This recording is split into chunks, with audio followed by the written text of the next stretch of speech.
Hi, this is Max. I'd like to show you a few of the highlights of the new AI Max Workplane function. One of the great features is the ability to align the Workplane's axes with any of your part geometry or any other direction. For example, I'll start up the AI Max Workplane function and click this face to create a new workplane on that face.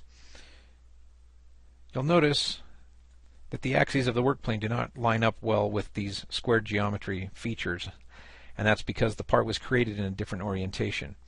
However, because the dialog is asking for the U direction, all I have to do is select this top edge and the workplane immediately updates.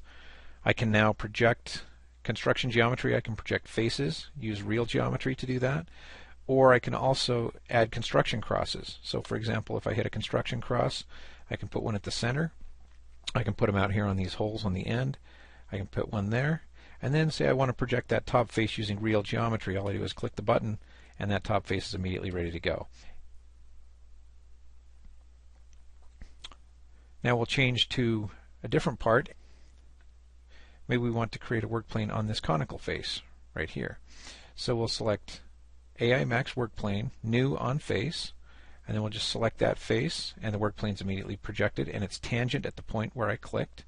Now I can specify my U direction just like before, but in this case it actually slides along that face. If I change it pointing towards the back, it'll slide this way. If I have it pointing the opposite direction, it'll slide around to the back. So it allows you to easily position this around the cone. It will also position on a cylinder.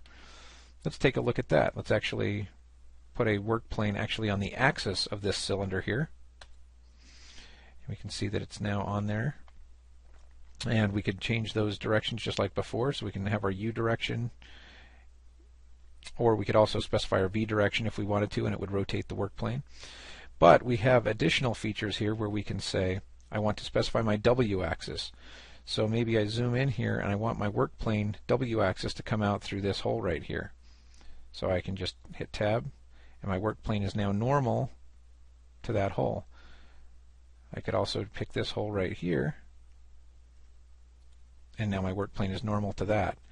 The final positioning option is the ability to run it through a point. So any point, I could just say this point right here, and now the workplane has updated.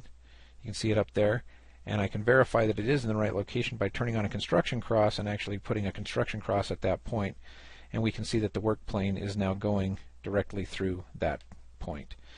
That's all there is to it with AI Max Workplane.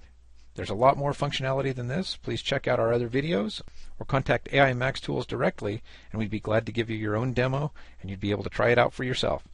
With AI Max Workplane, it's that easy.